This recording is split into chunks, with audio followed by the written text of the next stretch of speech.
le cadre des conférences à la conquête de sa psyché, vous allez être exposé à reconnaître un jour que l'intelligence c'est le seul accès à la liberté. C'est le seul. Donc, le thème de la conférence, ça va être l'intelligence d'un accès à la liberté. Et il faut que vous sachiez au départ que la liberté, vous en avez très peu en partant. Parce que vous avez une expérience karmique à vivre, une expérience d'âme.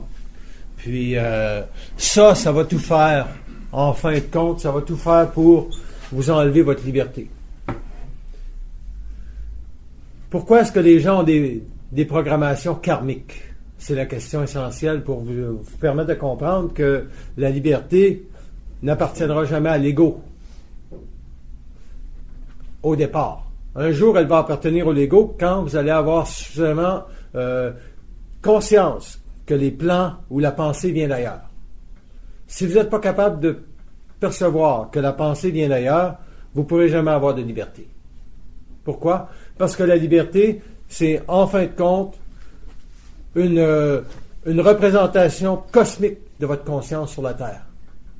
Si vous n'êtes pas capable de sentir cette représentation-là cosmique de ce que vous êtes sur la Terre, vous n'aurez jamais accès à la liberté.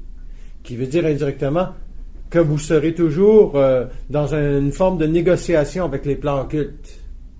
Cette négociation-là n'est pas à votre avantage parce que la pensée venant d'ailleurs vous permettra jamais de comprendre quelle est la destinée qui vous est propre. Donc, quelle est cette destinée-là? Vous prenez la situation de n'importe quelle ville en Amérique du Nord, qui est exposée énormément à toutes les tracas d'une vie de consommation et également aussi une vie à laquelle vous êtes appelé à renaître dans votre conscience pour ajuster vos pensées vous-même.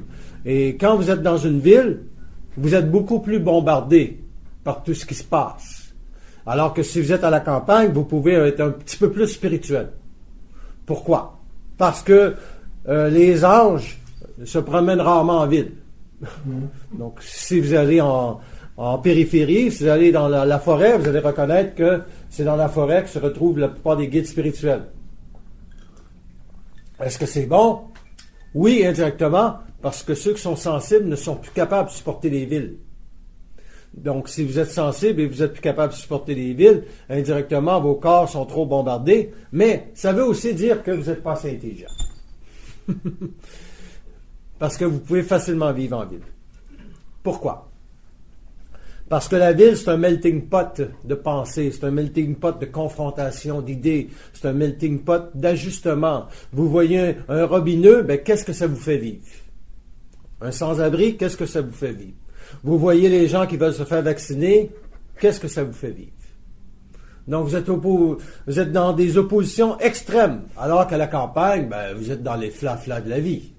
Vous regardez les arbres perdre leurs feuilles et ainsi de suite. Vous voyez qu'indirectement, le temps n'a presque pas d'importance à la campagne.